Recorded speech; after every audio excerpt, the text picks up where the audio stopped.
foto bersama ya. Uh, ya sebelum kita mulai, marilah kita mungkin bisa melakukan foto bersama. Terlebih dahulu bagi mungkin yang bertugas. Halo Mas Nanda, mungkin bisa minta bantuannya.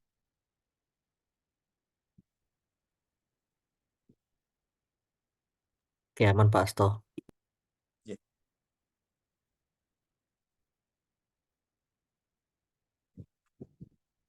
1, 2, 3. Oke, sekali lagi. 1, 2, 3. Oke, ya. Sudah Mas? Ya, terima kasih Mas Nanda setelah mendokumentasikan.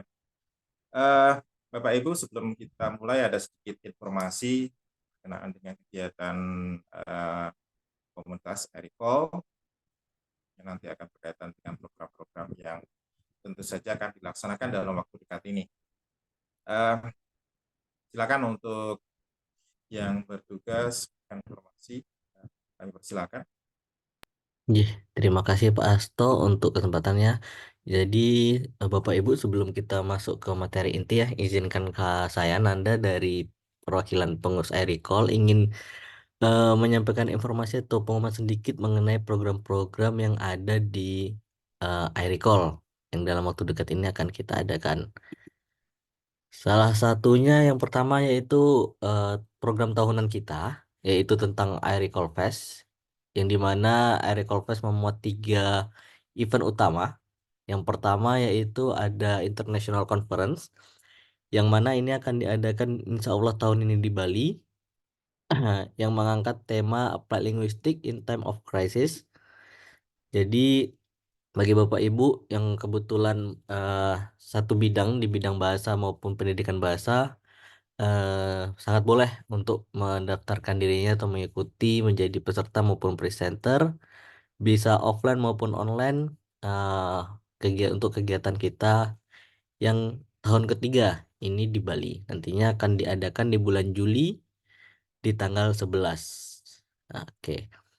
Kemudian acara kami yang kedua yaitu nantinya akan ada workshop SLR di Bali, yang mana ini nanti juga akan diadakan uh, hari pertama dari Aerocall Fest yang akan dimentorin langsung oleh Uda Fikri selaku mentor utama. Dan nantinya ini uh, adalah event yang SLR yang biasanya kita adakan kelas SLR ya, by Zoom, tetapi untuk khusus Aerocall Fest itu selalu diadakan by face to face. Jadi yang berminat nanti sekalian untuk ikut international conference bisa mengikuti workshop SLR juga. Kemudian selanjutnya itu ada event yang ketiga kami, yaitu dari Ericol tentang workshop artikel book review di jurnal Scopus.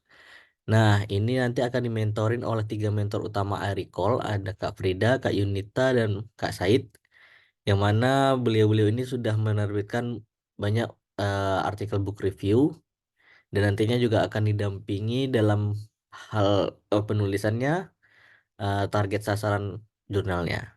Nah, ini diadakan di akhir dari Ericol Fest, yaitu event ketiga kami. Nah, nanti Bapak Ibu atau yang berminat boleh mendaftarkan dirinya, masih buka nantinya hingga bulan Juni. Nah, kemudian di akhir nanti insya Allah eh, perayaan 200 publikasi Scopus dari Aricol nantinya juga akan kita celebrate atau rayakan di Aricol Fest ini.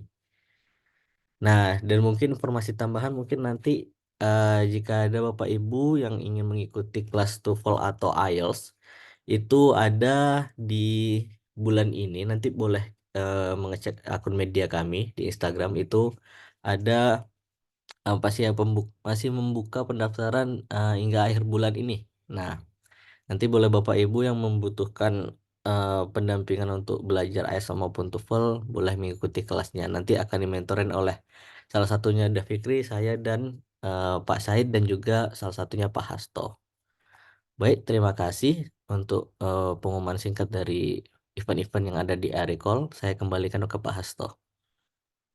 Terima kasih Mas Nanda atas informasi yang sangat berharga bagi Bapak Ibu yang berkenan untuk bergabung di The National Conference yang akan diadakan tahun ini di Pulau Bali ya. Tepatnya merupakan kesempatan yang tentu saja sangat berharga bagi Bapak Ibu. Selain mendapatkan informasi dan sharing pengetahuan, di situ nanti kita akan juga bisa saling memberikan interaksi yang sangat positif internasional yang diadakan oleh Ericol pada tahun ini dan Juli tahun 2024. Silakan Bapak Ibu untuk bisa bergabung. Dan sebelum kita mulai, ada sambutan dari Presiden daripada Ericol, ya, Bapak Dauda Fikri Yanda. Kami persilakan untuk waktu dan tempat. Ya, terima kasih Pak Hasto. Assalamualaikum warahmatullahi wabarakatuh. Selamat pagi semuanya. Semangat pagi ya. Jangan lemes ini. Ini narasumbernya luar biasa ini. Ada kandidat doktor ya. Pak Khairul Anam. Ya, jadi pertama-tama alhamdulillahirabbil alamin. Puji syukur kehadirat Allah ya. Jadi kita sudah mulai mengadakan webinar ini ya, yang kedua kalinya ya. Kalau yang webinar sebelumnya itu saya yang mengisi. Nah, ini pemateri pertama adalah Bapak Khairul Anam, kandidat doktor. Terima kasih Pak Khairul Anam yang sudah bersedia untuk mengisi ya sebagai pemateri pertama. Dan dari judulnya ini cukup menarik sebenarnya ya, secara topik ya. Sebentar ya. Topiknya apa Pak? Saya lupa. Secara lengkapnya manajemen ya kalau nggak salah ya. Manajemen sumber daya manusia, Pak. Manajemen sumber daya manusia ya. Jadi ini kalau secara bidang keilmuan itu biasanya orang-orang PR ya. Sorry, bukan PR, kalau di perusahaan itu personalia ya, personalia gitu. Jadi bagaimana sumber daya manusia ini ya dijadikan, kalau saya itu ada istilahnya capital gitu ya. Capital itu sebuah force, sebuah kekuatan itu untuk menuju satu tujuan tertentu begitu ya. Jadi ini menarik ini ya. Jadi manajemen sumber daya manusia. Kalau manajemen sumber daya alam mungkin mudah ya Pak Khairul Anam ya. Karena benda mati gitu. Maksudnya tinggal biasanya kalau yang memanage gitu atau mengelola SDA atau sumber daya alam itu kan biasanya ya arsitek gitu ya. Jadi bagaimana membuat jembatan gitu, menyambungkan satu daerah dengan daerah lain yang terpisahkan oleh sungai gitu ya. Itu arsitek itu yang mikir gitu. Tinggal hitung-hitungan aja udah jadi gitu ya. Tinggal nanti ya menghitung ini arus sungainya seberapa gitu ya. Kalau kalau di Surabaya itu kan ada jembatan Suramadu gitu ya. Itu di laut gitu. Itu hitung-hitungannya harus pas gitu membuatnya. Nah, kalau memanage manusia, nah ini bagaimana? Bisa nggak kita pakai hitung-hitungan? Kira-kira gitu ya, teman-teman ya. Nah, ini pentingnya ya. Topik ini sangat penting sekali. Dan saya merasa manusia ya, manusia itu sangat sayang sekali tidak dimanfaatkan. Dalam tanda petik ya, dalam tanda petik. Dimanfaatkan itu untuk tujuan yang boleh. Tujuan yang mulia terutama ya, bukan dimanfaatkan yang dalam tanda petik ya. Contoh gimana caranya membuat manusia atau orang-orang ini selalu membeli barang-barang kita. Nah, itu namanya memanfaatkan gitu ya. Jadi tujuannya adalah menanamkan sifat konsumerisme gitu ya kepada manusia gitu. Itu saya kurang setuju ya. Tapi bagaimana ini diberdayakan gitu ya. Contoh kalau saya di iRecall dan juga di LPDP itu saya sangat sayang sekali gitu ya, merasa sayang sekali jika putra-putri terbaik ini kan para penerima beasiswa LPDP maupun juga BPI ya seperti Pak Khairul Anam ini kan mohon maaf ya orang-orang pilihan gitu ya, orang-orang pilihan. Nah, ini sayang sekali kalau tidak diberdayakan gitu. Terutama biasanya anak-anak atau mahasiswa di S2 ya yang belum punya profesi, yang belum punya pekerjaan tetap. Nah, itu saya sangat sedih sekali kalau tidak ada yang memberdayakan. Nah, gitu kira-kira ya. Akhirnya saya dan teman-teman mendirikan iRecall dan ya sedikit banyak yang diberdayakan gitu ya. Apalagi yang lulusan luar negeri gitu Mas Khairul Anam ya. Kalau kami di iRecall itu ya alhamdulillah ya banyak teman-teman yang lulusan luar negeri tapi masih dalam mencari ini ya pekerjaan tetap atau ya istilahnya ketetapan gitu ya dalam pekerjaan dan penghasilan itu kami berdayakan. Nah, itu sangat penting sekali topik yang akan dibahas oleh Mas Khairul Anam ini ya. Dan ini kebetulan merupakan artikel yang sudah terbit ya Mas Khairul Anam ya. Nanti tolong dijelaskan terbitnya di jurnal apa dan mungkin tolong di-share juga ke grup mungkin ya atau di sini di chat Zoom itu artikelnya mungkin biar bisa dibaca ya. Karena artikel ini sudah terbit ya berarti ada hak cipta di situ ya, copyright. Jadi tidak bisa diplagiasi teman-teman ya. Jadi hati-hati nanti. Ini kalau Anda ambil terus diterbitkan ke jurnal lain dengan nama Anda, wah bahaya itu ya. Bisa kena pasal plagiat. Gitu ya Mas Khairul Anam ya. Ya begitu dari saya, semangat. Bismillah, ini nanti akan lanjut terus dengan webinar-webinar artikel yang lain ya. Dan di sini sifatnya bukan untuk menjatuhkan teman-teman ya. Jadi kalau ada kritikan itu tujuannya untuk membangun ya. Terutama nanti kalau untuk Mas Khairul Anam ataupun para peneliti-peneliti di bidang ini juga itu untuk mengisi gap-gap penelitian yang mungkin belum tercover di artikel dari Mas Khairul Anam ya. Jadi itu tujuannya, bukan untuk menjatuhkan ya. Jadi apalagi menyalah-nyalahkan gitu ya. Contoh mungkin teori yang digunakan oleh Mas Khairul Anam ini teori yang jadul gitu ya, yang sudah tidak dipakai lagi gitu ya di akademisi dunia saat ini semuanya gitu ya. Nah, mungkin tapi jangan langsung disalahkan saja, tapi berikan solusi gitu ya. Contoh, kalau saya menyarankan terutama untuk penelitian selanjutnya ya, Pak Khairul Anam, saya menawarkan ini ada teori ini. Ini lagi marak gitu ya di diskusi akademik dunia saat ini. Nah, seperti itu ya. Jadi jangan menyalahkan, jangan hanya mengkritik, tapi memberikan solusi gitu. Dan terutama untuk perkembangan riset yang akan dilakukan oleh Pak Khairul Anam selanjutnya dan juga teman-teman yang juga di bidang yang sama ya dan juga di topik yang sama. Begitu kira-kira, semangat, selamat menyaksikan, mudah-mudahan ada manfaatnya dan saya akhiri wassalamualaikum warahmatullahi wabarakatuh. Waalaikumsalam warahmatullahi wabarakatuh. Terima kasih Pak Presiden daripada Sariko yang telah kita sedikit banyak motivasi ya, terutama untuk kita para peneliti muda, peneliti baru, supaya kita tetap harus memberikan kualitas luar biasa terhadap karya-karya kita, terutama apresiasi yang luar biasa kepada Bapak Khairul Anam yang telah mempublikasikan artikelnya ya. Nah, bagi Bapak Ibu yang sekarang sedang menonton kegiatan daripada webinar iRecall, Bapak Ibu bisa mendownload artikel yang sudah di-share oleh Bapak Khairul Anam di chat box ya untuk dibaca lebih lanjut dan jadi bahan diskusi nanti kita. Berikutnya kesempatan yang sangat luar biasa dan berharga, kami bisa mempersembahkan webinar artikel pada kesempatan pagi hari ini dengan Bapak Khairul Anam. Waktu dan tempat kami persilahkan. Baik, terima kasih.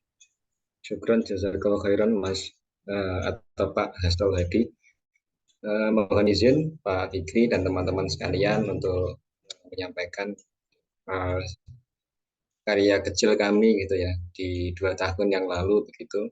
Namun terus terang saja saya mungkin agak fokus di dunia akademik itu ya baru-baru ketika mau sekolah S3 ini. Artinya dulu memang tidak terlalu fokus di dunia akademik sehingga saya menyadari sekali kekurangan-kekurangan yang luput dari artikel yang kami buat begitu ya. Karena kami dulu juga tim bertiga, kami bagi-bagi tugas dan sebagainya.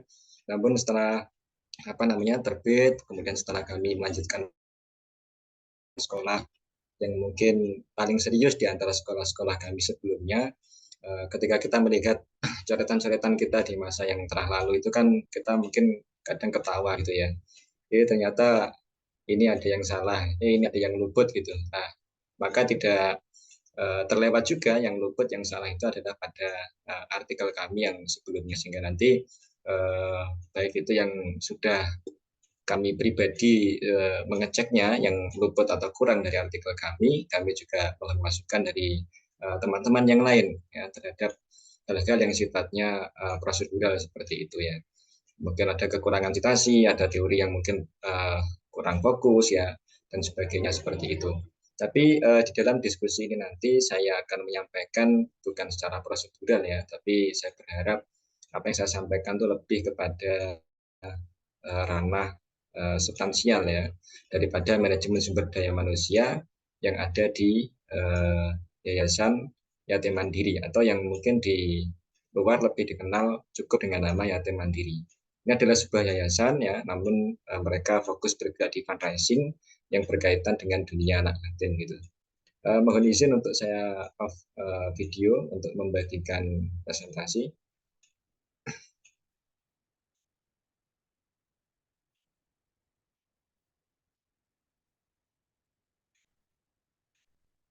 Nah, teman-teman sekalian, pada manajemen sumber daya manusia Yayasan Yatim Mandiri ini, kami berawal dari sebuah penasaran begitu ya.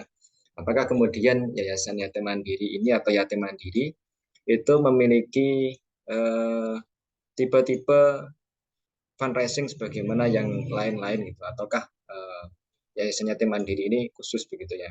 Dalam arti ketika kita lihat di luaran sana, teman-teman sekalian, ada setidaknya itu dua jenis ya.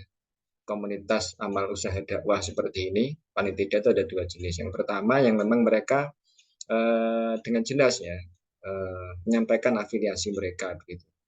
Katakanlah afiliasi mereka kepada dakwah yang kultural gitu ya. Katakanlah ini merupakan yayasan yang dari teman-teman Nahdiyin. Nah, maka di situ jelas tipe-tipe kenahdiyinannya itu akan dimunculkan ya di dalam sebuah instansi seperti itu.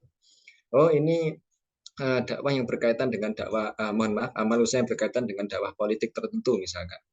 Nah, maka di situ akan muncul bagaimana budaya-budaya sosial yang diberlakukan setiap harinya, setiap saatnya, mulai dari rekrutmen, mulai dari manajemen karyawan, ya, pemberhentian karyawan, reward, punishment, dan sebagainya. Nah, ada yang seperti itu. Tapi ada juga tipe yang kedua dari sebuah komunitas amal usaha dakwah itu yang mereka tidak langsung menyebutkan afiliasinya. Gitu. Jadi memang ini merupakan amal usaha yang sifatnya itu umum, general gitu, yang terdiri dari berbagai orang dengan afiliasinya masing-masing. Ada yang karyawan yang NU, ada karyawan yang PKS, ada karyawan yang Muhammadiyah, ada karyawan yang Salafi, ada karyawan yang macam-macam seperti itu. Nah, kemudian berangkat dari situlah kita menebak-nebak gitu ya, apakah Yatim Mandiri termasuk yang pertama atau yang kedua, atau mungkin tipe yang lain gitu. Tipe yang lain itu bisa jadi mereka tidak menyampaikan ya afiliasi apa, tapi di situ rasanya apa itu akhirnya bisa ditebak-tebak. Oh, ini ternyata afiliasinya kepada apa gitu. Nah, kita kenapa meluaskan dalam sudut pandang yang sifatnya politis seperti itu ya, karena memang di fakultas kami sosial politik meskipun prodinya ADM publik, dan juga kalau kita mendiskusikan afiliasi di dalam sebuah komunitas amal usaha dakwah, kita akan bisa menebak-nebak sekali lagi. Oh, kira-kira nanti MSDM-nya, manajemen sumber daya manusianya akan seperti ini. Oh, kira-kira dalam memandang karyawan itu akan seperti ini. Oh, kira-kira di dalam manajemen suatu program akan seperti ini. Nah, itu akan tertebak di awal. Nah, dengan tertebak di awal itu atau dalam bahasa penelitian kuantitatif itu sebuah hipotesis begitu.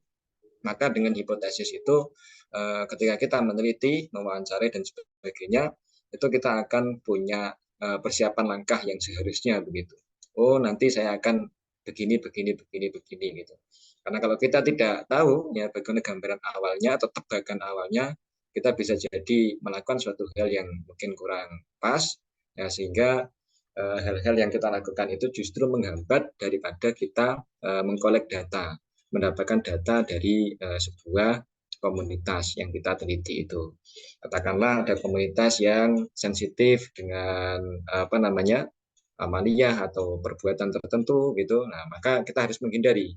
Maka di awal itu kita harus bisa menebak-nebak bagaimana tipe sosial daripada komunitas yang akan kita teliti. Nah, itu diantara salah satu yang penting yang dulu kita lakukan ya, ketika kita menebak-nebak, ketika mau wawancara, observasi dan dokumentasi di Yayasan Yatim Mandiri, khususnya dalam tema pengentasan kemiskinan, dan ini kami lakukan khusus di salah satu cabang yaitu di Kota Kediri. Ya, kami mengambil itu ya karena itu mungkin yang akan lebih representatif ya bagaimana korelasinya dengan kampus kami yang ada di Kota Kediri seperti itu. Maka bagaimana kita memahami kemiskinan di Kota Kediri, di Kabupaten Kediri, saya rasakan banyak kesamaan ketika kita mengambil data itu ya kita khususkan di Yatim Mandiri Kota Kediri. Karena bisa jadi beda wilayah itu akan terjadi perbedaan cara pandang begitu. Ada orang di suatu daerah A misalkan, ya, memandang kemiskinan itu diukur dari penampilan. Ada daerah B diukur dari tempat tinggal. Ada daerah C diukur dari bagaimana sikap dalam hidupnya. Oh, ternyata ini kemiskinan itu bukan masalah material, ya, tapi masalah spiritual misalkan. Jadi meskipun materialnya bagus, tapi spiritualnya berat gitu. Berarti ini ada masalah kemiskinan, mungkin kemiskinan yang dalam bentuk yang lain begitu. Nah, maka kita tidak mengambil dari beda daerah agar persepsi kita di dalam masalah kemiskinan di Kota Kediri atau mungkin agak luas di Kabupaten Kediri itu akan memiliki persamaan begitu. Apalagi kalau sudah berjauhan dengan Kediri ya di teman-teman lain di luar pulau dan sebagainya, saya kira akan punya persepsi yang mungkin agak atau bahkan berbeda jauh dengan apa namanya persepsi kemiskinan yang kita dapati gitu. Saya pribadi misalkan ya pernah bertugas di salah satu daerah terpencil gitu ya di Kabupaten Nganjuk, karena memang salah satu pekerjaan dakwah kami juga di daerah terpencil. Itu dalam pandangan kita orang itu miskin gitu katakanlah karena bagaimana penampilannya, bentuk rumahnya, ya, nominal pendapatannya, kondisi hidupnya, bagaimana pendidikan keluarganya. Ternyata ketika kita sudah masuk di dalam keluarganya, bisa jadi mereka tidak pernah menganggap itu sebuah kemiskinan, tapi itu menganggap sebagai sebuah normalitas dalam kehidupan. Gitu. Dan bahkan yang kita anggap mungkin persepsi kita dia miskin, tapi bisa jadi dia mengatakan dirinya kaya, keluarganya kaya, merasa cukup, atau mereka punya persepsi yang berbeda di dalam kemiskinan. Baik, kita lanjut teman-teman sekalian. Latar belakang yang kami rangkum dalam 5 poin ya tentang bagaimana penelitian kami di Yayasan Yatim Mandiri Kota Kediri itu kita melihat adanya kemiskinan yang merupakan masalah serius yang ada dalam perkembangan kehidupan berbangsa dan bernegara. Ya, meskipun berbagai upaya telah dilakukan, namun fenomena kemiskinan masih tampak jelas di berbagai lapisan masyarakat, terutama selama pandemi COVID-19. Ya, meskipun Kota Kediri itu pernah dikatakan sebagai kota yang pendapatan domestik brutonya itu mungkin bisa dikatakan tertinggi ya, karena ada pabrik gudang garam, atau mungkin menjadi kota paling bahagia ya di Indonesia misalkan begitu. Tapi di dalam kota yang paling bahagia di Indonesia, di kota yang pendapatan domestik brutonya tertinggi begitu, itu juga ada kemiskinan di sana. Yang kemiskinan itu pasti dengan berbagai faktor, ada yang memang miskin karena struktural ya, karena salah kebijakan, karena pengaruh daripada penguasa dan sebagainya. Ada miskin itu yang klasikal gitu ya, yang memang mereka sudah berusaha maksimal, tapi mereka tetap belum bisa merubah kehidupannya begitu. Dan juga miskin-miskin yang lain begitu ya, atau karena masalah wilayah dan sebagainya. Kemudian yang kedua, angka kemiskinan di Indonesia meningkat drastis selama pandemi COVID-19, menunjukkan adanya dampak yang signifikan dari situasi krisis tersebut terhadap perekonomian dan kesejahteraan masyarakat. Saya kira tidak hanya di Kabupaten dan Kota Kediri, tapi di berbagai tempat yang lain, tentu ini merasakan betul betapa banyaknya orang yang sakit ya pada saat itu, yang sudah dijustifikasi COVID ataupun belum, ataupun tidak, dan berbagai fenomena PHK ya yang dirasakan oleh orang-orang yang ada di industri, dan itu semuanya memberikan dampak yang signifikan gitu ya. Apalagi di akar rumput ya, di kelas masyarakat bawah yang mereka katakanlah kehidupannya itu ekonominya bergantung kepada sekolahan atau kantor begitu ya, dengan jualan cilok ya, jualan es dan nasi dan sebagainya. Lalu sekolahnya tutup, sekolahnya ganti online, kantornya tutup ya, pelayanannya online, masuknya setengah-setengah. Hari ini setengah jumlah karyawan, besok setengah jumlah karyawan. Kemudian jam kerjanya mungkin dikurangi. Kemudian dihimbau tidak membeli makanan kemasan dari luar kantor, cukup bawa dari rumah masing-masing dan seterusnya. Maka ini banyak sekali orang kehilangan pekerjaan, kehilangan pendapatan di situ. Dimanapun, saya kira tidak hanya di Kota Kediri, bahkan di daerah yang mungkin pelosok pun pasti merasakan yang sama gitu ya. Karena daerah yang pelosok itu bisa jadi menjadi daerah penyumbang ya, daerah penyangga daripada sumber daya alam dan sumber daya manusia yang dibutuhkan di kota-kota besar atau di kota-kota yang mungkin kecil seperti Kota Kediri. Ya, mereka merupakan penyumbang sumber daya alamnya ya. Misalkan kota butuh terong, ya daerah pelosok yang menghasilkan terong. Daerah kota membutuhkan karyawan, ya karyawannya dari mereka. Pernah kami bertugas di salah satu desa di Kabupaten Nganjuk di daerah pelosok itu, yang di sana hanya ada 17 rumah ya, di wilayah pelosok itu 17 rumah yang sifatnya nomaden, rumahnya bergeser-geser terus ya, karena tinggal di hutan sesuai dengan penggunaan hutan, kalau digunakan harus bergeser, nanti sekian tahun wilayah itu digunakan ya geser lagi gitu. Ini juga hampir semua penduduknya yang perempuan, yang ibu-ibu ya meninggalkan daerah tersebut untuk merantau di kota.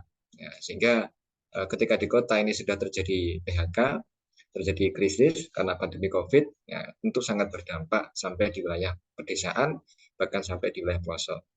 Yang ketiga, teman-teman sekalian, kesenjangan ekonomi di Indonesia juga semakin meningkat selama pandemi COVID-19 seperti yang tercermin dari peningkatan Gini rate. Hal ini menunjukkan perlunya upaya lebih lanjut dalam mengurangi kesenjangan ekonomi di tengah kondisi sulit. Nah, ini biasanya yang tahu solusinya, yang paling manjur begitu ya masyarakat setempat.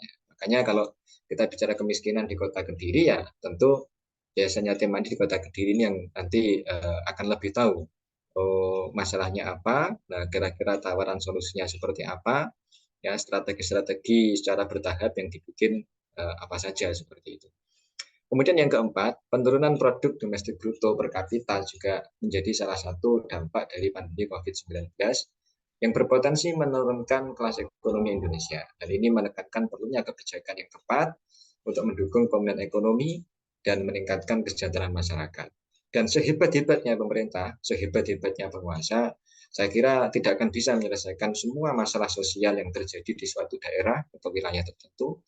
Dan pasti pemerintah yang baik, penguasa yang baik akan bekerja sama dengan segala lini yang ada, stakeholder yang ada, termasuk diantaranya ada lembaga-lembaga fundraising, yayasan-yayasan pendidikan dan sosial, yang di sana mereka ada di akar rumput, yang mungkin dipandang lebih memahami bagaimana kondisi di akar rumput, sehingga kemudian mereka bisa memberikan program-program, solusi-solusi bertahap yang itu mungkin lebih cospleng begitu ya kalau bahasa obat, bahasa jamu, untuk meringankan atau bahkan bisa menyelesaikan daripada masalah di masyarakat tersebut.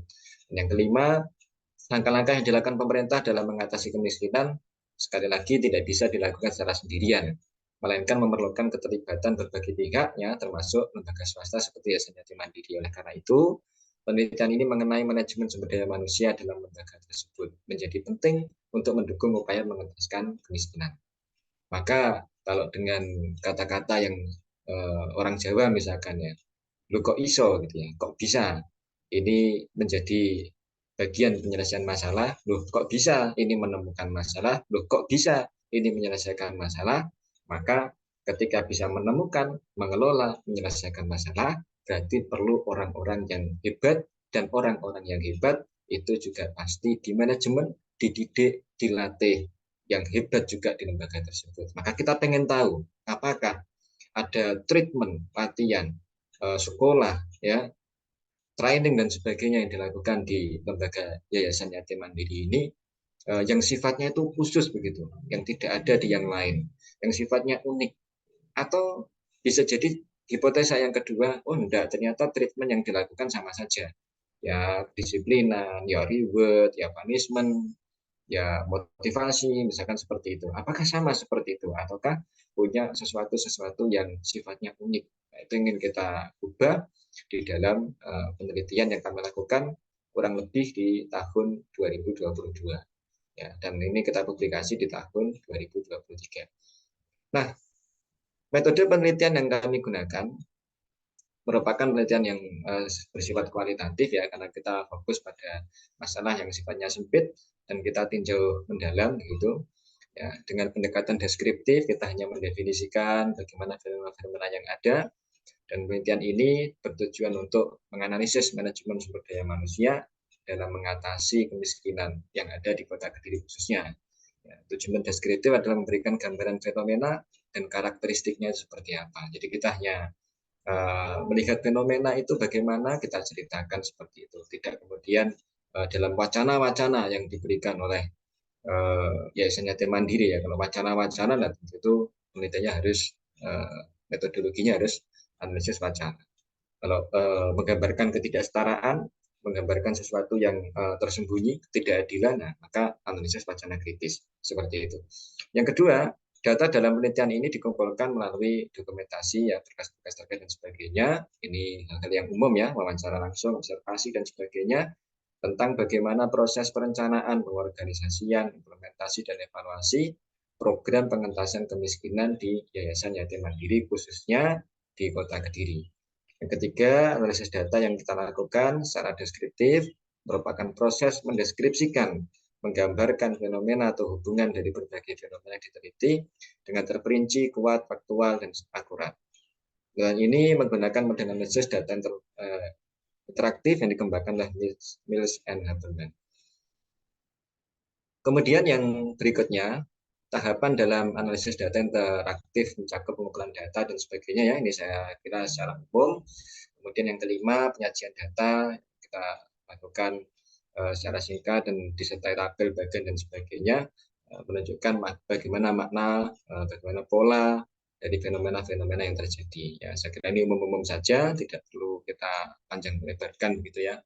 Berikutnya teman-teman sekalian, bagaimana masalah pengentasan kemiskinan dan peran manajemen SDM, tinjauan terhadap faktor penyebab dan strategi daripada penanggulangan. Yang pertama, tentang definisi kemiskinan ya.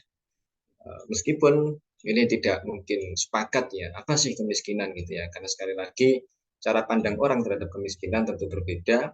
Ada yang mereka dominan sosial gitu ya, kemiskinan itu ya bagaimana kondisi sosial itu yang tidak tertata, kondisi sosial di bawah standar, kondisi sosial yang tidak kondusif, ada yang seperti itu.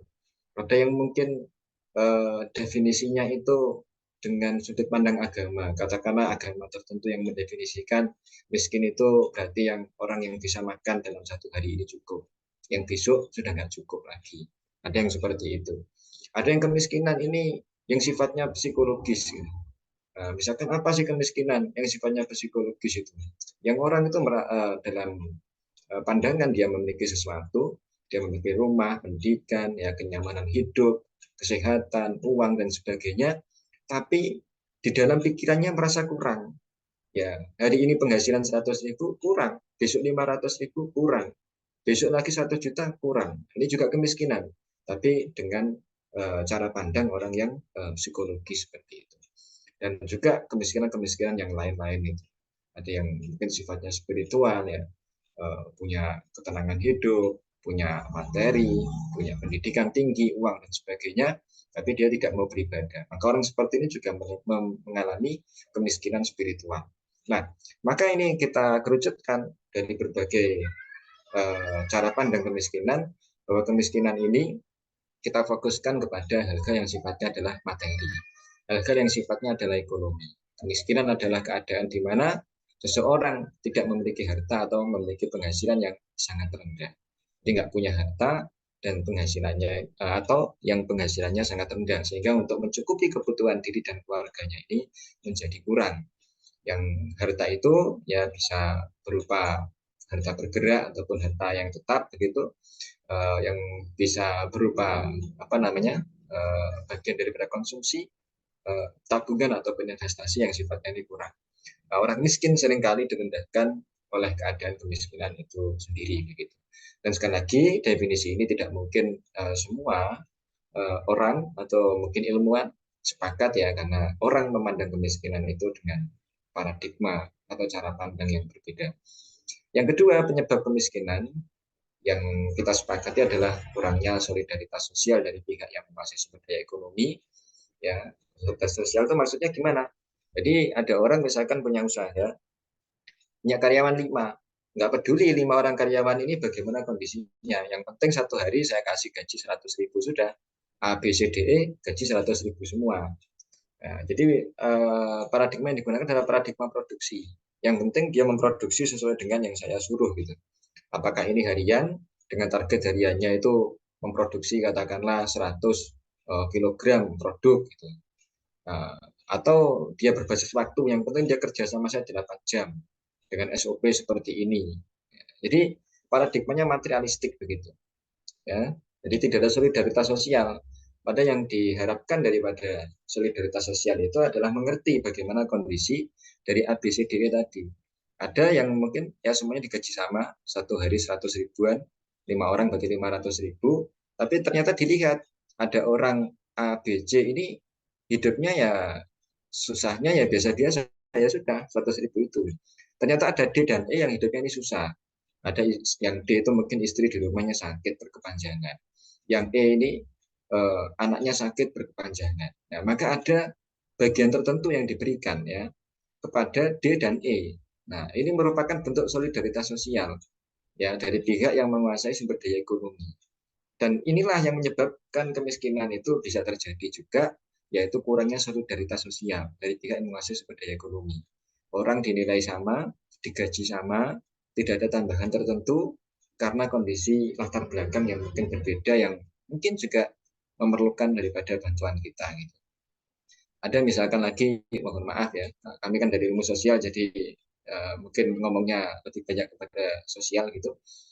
Ada karyawan ya, perempuan 5 ini perempuan semua ABCDE gitu. Nah, 1, 2, 3 ini punya rumah tangga gitu. Artinya ya punya suami, punya anak gitu. Yang keempat ini punya suami tapi tidak punya anak. Yang kelima punya anak tapi tidak punya suami. Nah, maka solidaritas sosial itu harus berjalan di situ. Oh, ini punya suami, tidak punya anak, maka di luar daripada pekerjaan kita sampaikan, mungkin kita punya referensi tabib atau tempat berobat, referensi bagaimana program hamil, referensi nutrisi atau herbal tertentu yang mungkin manjur untuk mensupport orang. Nah, disinilah terjadi upaya pencegahan kemiskinan secara sosial. Yang kelima punya anak, tidak punya suami, suaminya mungkin cerai atau sudah meninggal dan sebagainya.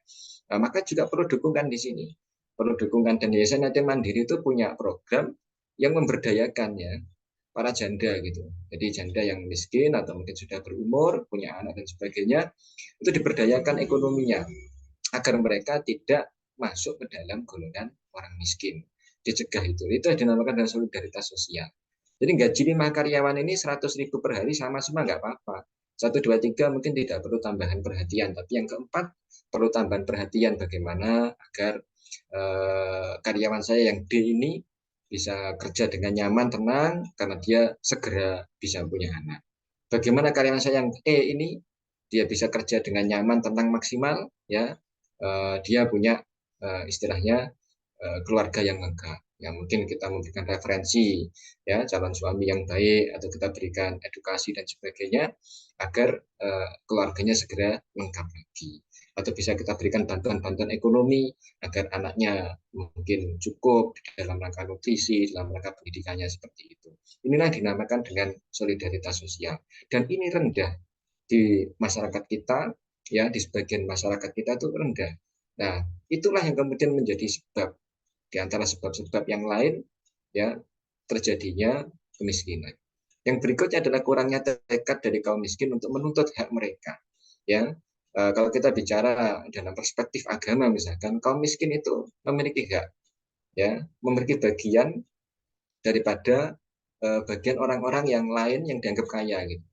Katakanlah dengan bahasa yang mungkin dinamakan dengan infak, ya, dinamakan dengan sodako, dinamakan dengan zakat dan sebagainya.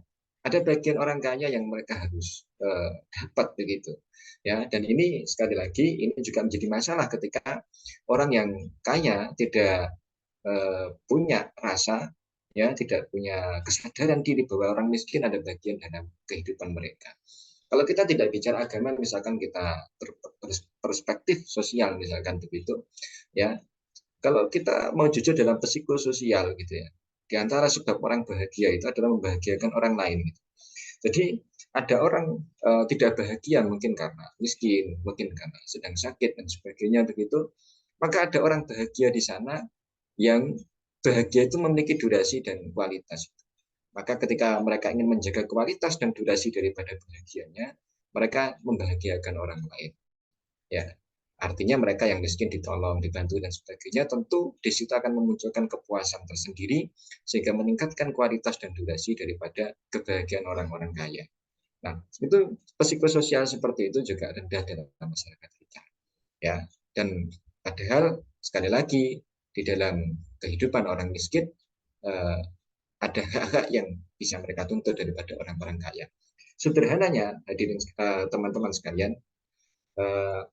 misalkan ya, ada kayak jalan di depan rumah saya ini jalan gang ya, dari jalan utama provinsi, mohon maaf jalan utama nasional, ya, masuk ke dalam gang rumah saya sekitar 1 kilo. Ketika jalan nasional itu macet ya, di hari Sabtu Ahad seperti ini sering macet, itu pasti jalan depan rumah saya itu menjadi jalur alternatif bagi orang yang dari arah Surabaya menuju Kediri, ya, Tulungagung dan seterusnya ya, pasti melewati depan rumah saya. Nah, katakanlah saya ini orang miskin begitu. Nah, mereka melewati depan rumah saya, mereka pasti mengganggu kenyamanan saya yang tadinya jalan kampung saya itu tenang, ya, anak saya bisa lari-larian di jalan, orang-orang di depan rumah saya itu sawah, orang dengan mudah dan nyamannya berangkat ke sawah, ya, naikkan traktornya, atau mungkin ada sebagian yang masih menggunakan sapi dan sebagainya. Nah, mereka ini terganggu dari lewatnya orang-orang yang mengambil jalur alternatif karena jalannya macet, ya, alternatif. Nah, kemudian juga nanti juga mengurangi kualitas jalan, jalannya lebih cepat pecah, ada polusi suara yang berisik, ya, polusi visual yang mereka membuat kemacetan di tengah kampung dan sebagainya.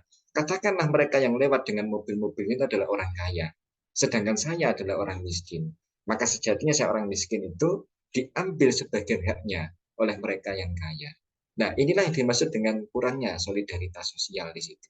Ya, jadi ada bagian orang kaya yang harusnya menjadi haknya orang miskin dan itu tidak ditunaikan seperti itu. Artinya mereka melewati jalur kampung, jalan di dalam kampung, ya seharusnya mereka ada kontribusi yang diberikan, tapi kan mereka lewat begitu saja. Kontribusi yang diberikan mungkin hanya kepada orang-orang yang membantu di pertigaan, di perempatan, untuk menyeberang dan sebagainya. Padahal kita yang dilewati, orang-orang miskin katakanlah seperti kami gitu, ya kita polusi suara, belum lagi polusi udara dan sebagainya, ya, kita tidak diberi hak oleh mereka. Padahal mereka mengambil hak kita yang menjadi bagian daripada orang miskin tadi. Kemudian yang ketiga, kurangnya komitmen politik dari pemerintah daerah. Nah, komitmen ini juga kecil. Ya, kalau kita lihat program-program pemerintah daerah mulai dari provinsi, kabupaten, kota, bahkan sampai di tingkat desa kelurahan itu yang dominan adalah selalu pembangunan yang sifatnya fisik. Ya, hari ini bangun drainase, bulan depan bangun jalan, ya, bulan depannya lagi bangun apa lagi gitu. Tapi membangun kebahagiaan, membangun manusia, membangun yang miskin biar tidak miskin lagi, membangun yang miskin agar tidak melahirkan yang miskin lagi, ini rendah. Yang keempat, strategi penanggulangan kemiskinan itu ada 2 strategi utama dalam upaya menanggulangi, ya, yaitu pemenuhan kebutuhan dasar. Dan sekali lagi kebutuhan dasar ini pun yang menjadi fokus adalah material gitu ya, makanan, minuman, ya, biaya sekolah, ya kemudian pakaian, tempat tinggal, tapi yang sifatnya non materialistik itu kadang-kala juga tidak menjadi singgungan gitu ya. Seperti mohon maaf mereka tadi ya, yang janda punya anak mungkin sudah berumur 40-an, 50-an, mereka juga butuh pasangan hidup sebagaimana kita yang berumur 30-an. Sebagaimana kita yang masih dalam kondisi normal, dalam arti lengkap, keluarganya seperti ini. Itu kurang diperhatikan sehingga terus-menerus terjadi kemiskinan. Karena bagaimanapun tidak bisa kita menggantikan peran lengkap daripada keluarga, ada ayah, ada ibu, ada anak, itu tidak bisa tergantikan. Hanya kemudian dengan ada ibu saja, tapi duitnya banyak. Atau ada ayah saja, tapi duitnya banyak. Ya, tidak bisa. Nah, perlindungan sosial seperti itu, kebutuhan dasar seperti itu, juga harusnya menjadi fokus daripada orang-orang yang ada di pemerintahan daerah kita. Nah, serta memberikan bantuan kepada masyarakat yang terkena dampak kemiskinan struktural, ya, kemiskinan yang memang berasal daripada kebijakan dan situasi politik atau kekuasaan, ya, diberikan bantuan. Padahal selain kemiskinan struktural, juga ada kemiskinan yang sifatnya yang lain yang tadi kami sampaikan, kemiskinan yang sifatnya sosial, ya, klasikal, kultural, ya, spiritual dan sebagainya. Kemudian yang kelima, peran sumber daya manusia dalam pengentasan kemiskinan itu melalui pengembangan usaha mikro dan kecil ya yang dilakukan tadi berbagai sektor ekonomi seperti pedagang, petani dan nelayan kecil merupakan salah satu upaya yang bisa dilakukan seperti itu.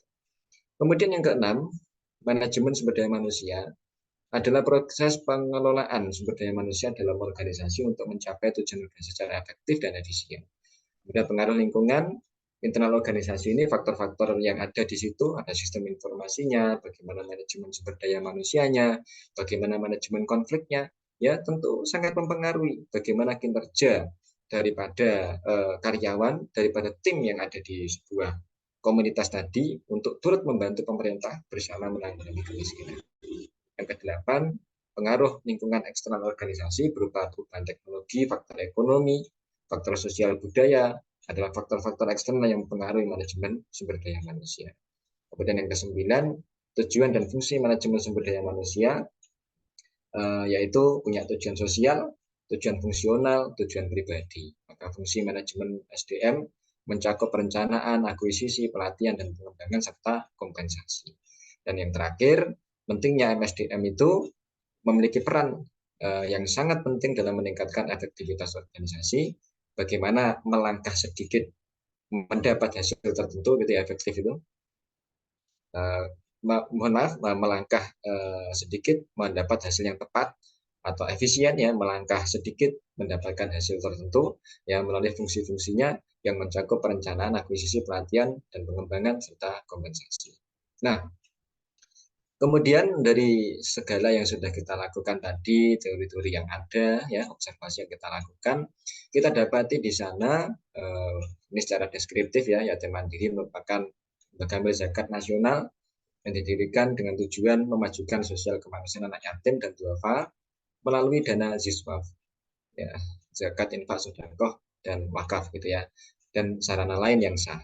Yatim mandiri berawal dari kepedihan beberapa aktivis panti asuhan di Surabaya yang melihat kebutuhan anak yatim piatu untuk hidup mandiri tanpa tergantung kepada orang lain. Kemudian Yayasan Panti Asuhan Islam dan Pembinaan Lansia YP3IS kemudian bertransformasi menjadi yatim mandiri dengan fokus pada memberdayakan anak yatim piatu untuk hidup mandiri. Ya, untuk hidup yang mandiri. Artinya apa? Ada kelengkapan hidup yang dimiliki. Tidak punya ayah, kemudian punya ayah secara sosial. Tidak punya ibu, kemudian punya ibu secara sosial. Tidak punya harta, maka punya dukungan, sokongan harta secara sosial. Nah, yatim mandiri telah terdaftar sebagai lembaga amil zakat nasional dan memiliki 46 kantor pelayanan di 14 provinsi di Indonesia. Salah satunya adalah di Kota Kediri. Nah, seluruh organisasi ya ini umum ya.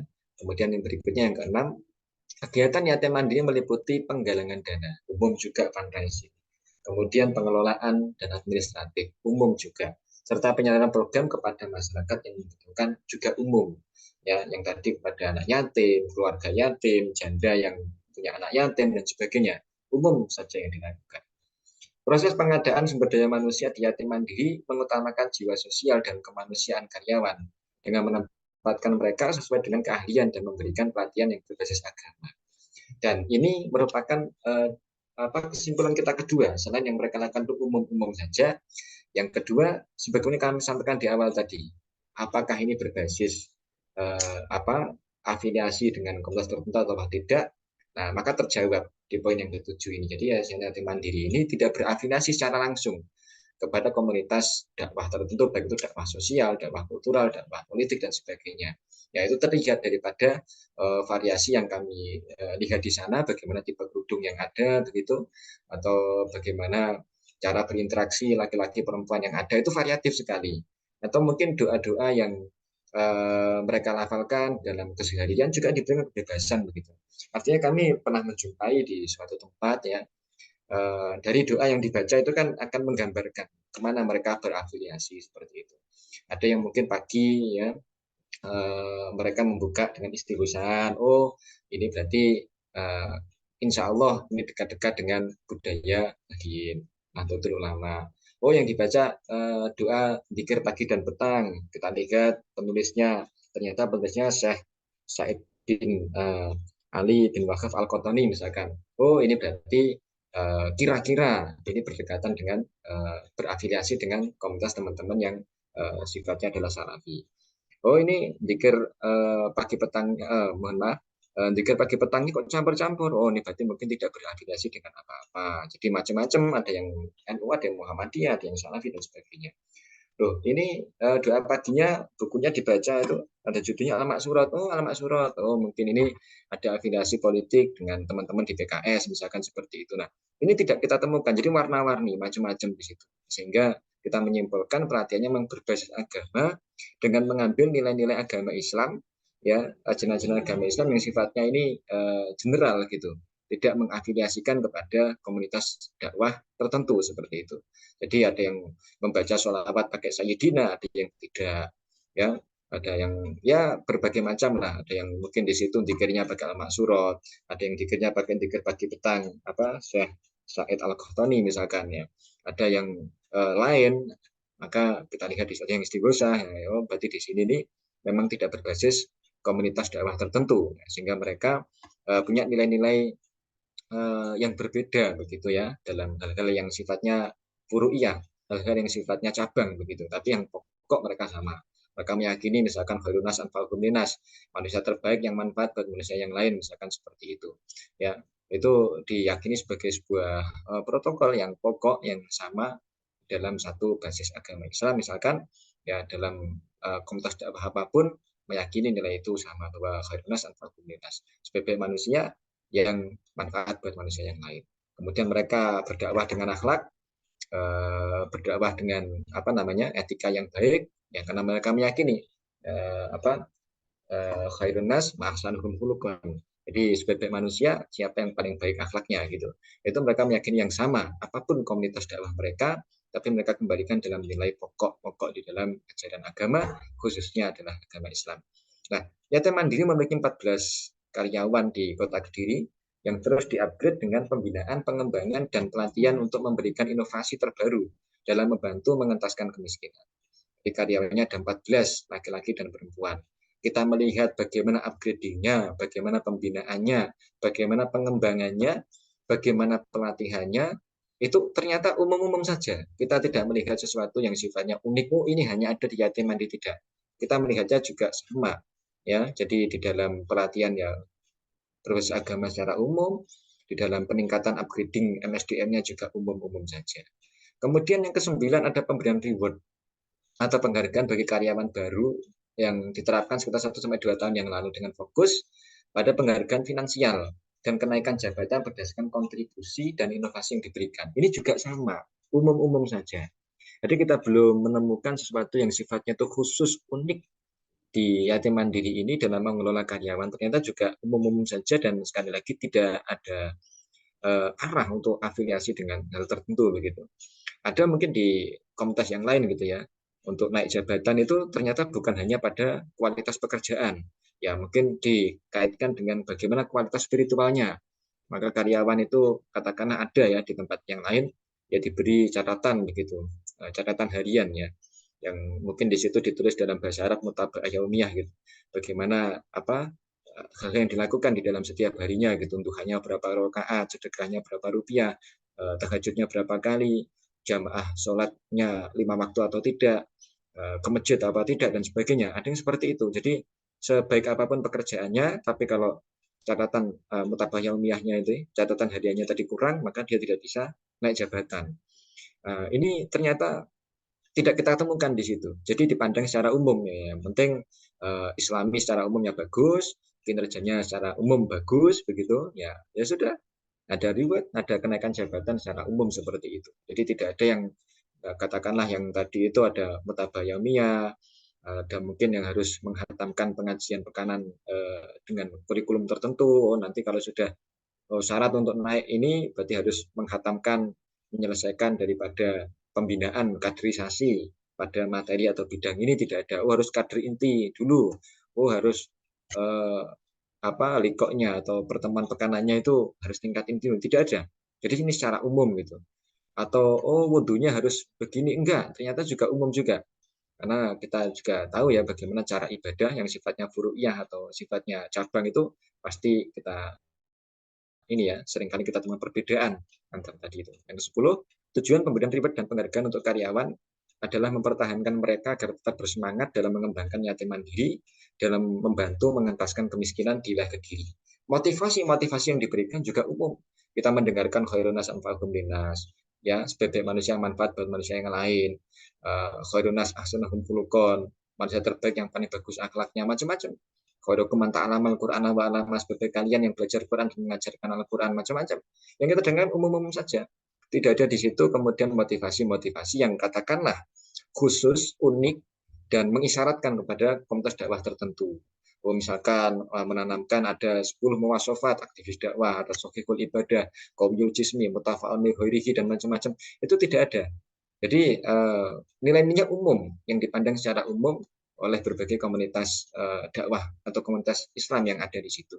Sehingga dari 10 hal yang kami tulis ini, kami menyimpulkan yang ketiga bahwa yatim mandiri dikelola di manajemen secara umum begitu ya, tidak kemudian berbasis kepada komunitas dakwah tertentu, afiliasi tertentu, artinya menghargai perbedaan yang ada dan manajemennya juga bersifat umum sebagaimana lembaga-lembaga yang lain, baik yang lembaga itu sifatnya agama ataupun lembaga yang sifatnya non agama. Cuma ya memang ada pasti tambahan-tambahan tertentu begitu ya, yang sifatnya Islami, misalkan kewajiban berkerudung, ya tidak boleh berduaan di satu ruangan, yang laki-laki perempuan bukan mahram, ya, kemudian tidak boleh keluar dari kantor berboncengan berdua laki-laki dan perempuan, ya, atau tidak berboncengan tapi satu laki-laki satu perempuan, ya, ya pasti ada seperti itu.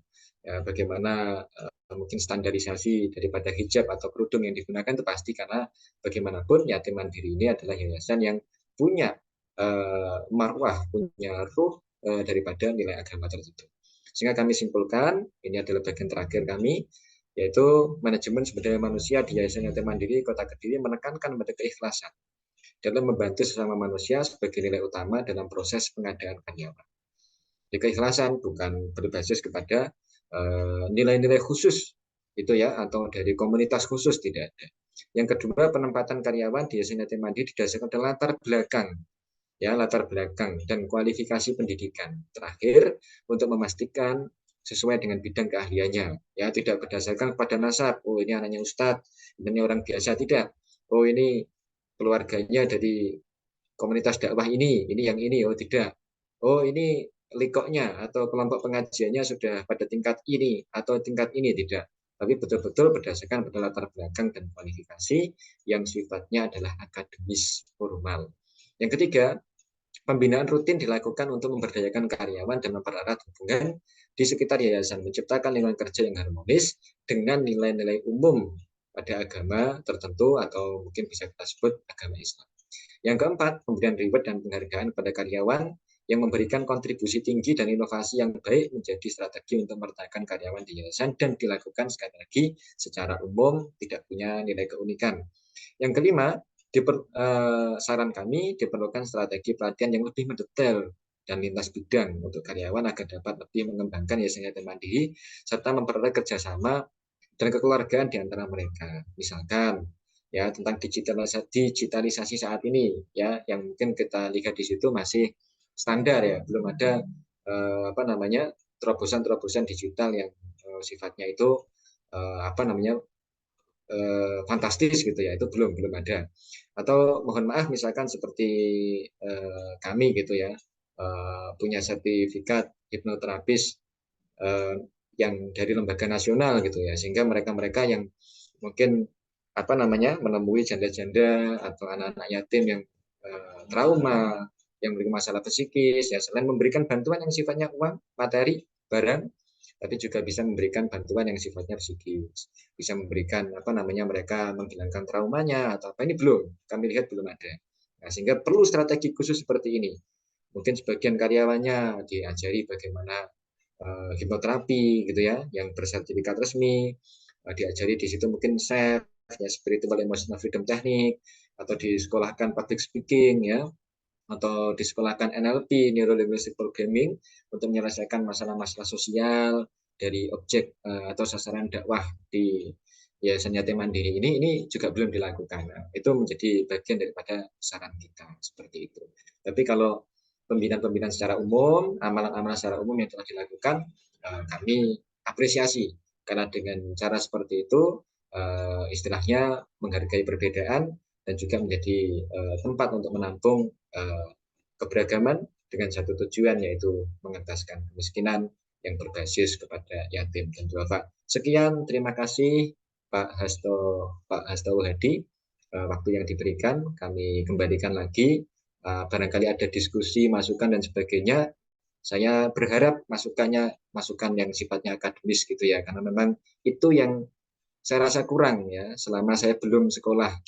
Nah, ini karena dulu saya tidak fokus di dunia akademik gitu. Dan untuk apa hal-hal yang sifatnya substantif, insya Allah sudah maksimal saya sampaikan di sini ya. Sekaligus saya lengkapi dengan pengalaman-pengalaman yang sifatnya pribadi tadi. Yang substantif sudah maksimal, tapi saya juga membuka secara substantif apa yang perlu diberikan masukan dan sebagainya di situ. Tapi saya berharap saran-saran yang lebih akademistik. Dan sekali lagi saya sudah menyampaikan ada banyak hal yang luput di dalam yang kami buat di 2 tahun yang lalu karena kurangnya kami fokus pada dunia akademik. Maka kami berapresiasi yang luar biasa kepada Pak Hasto Hadi, Uda Fikri dan teman-teman yang lain ya, yang hari ini fokus berjuang di dalam memberdayakan akademik. Sekian, terima kasih. Saya kembalikan Pak Hasto Hadi. Terima kasih Pak Khairul Anam atas waktunya yang sudah 1 jam lebih ini ya, memberikan banyak sekali informasi berkenaan dengan pembangunan sumber daya manusia, terutama yang difokuskan di sini adalah berkenaan dengan Yayasan Yatim Mandiri dalam pengentasan kemiskinan. Dan kaitannya memang kalau kita berbicara tentang teori konstruktivisme dan bagaimana kita bisa melihat secara luas dengan lensa interpretatif ya, maka sumber daya manusia itu sebenarnya bisa kita bangun secara komprehensif. Dan ini yang menjadi pembahasan akademis kita pada kesempatan pagi hari ini yang saja Bapak Ibu yang hadir di ruang Zoom kali ini tertarik untuk berdiskusi dan bertanya lebih lanjut kaitannya dengan pembahasan ya. Kami persilakan untuk Bapak Ibu partisipan audiensi yang hadir pada saat ini untuk bertanya, bisa sharing informasi dan lain sebagainya. Kami persilakan. Mungkin kalau ada pertanyaan ditulis via chat box karena mungkin ada kesibukan, kami juga persilakan. Bagi ingin yang secara oral yang menyampaikan pertanyaan atau opini, kami juga sangat persilakan. Silakan Bapak Ibu.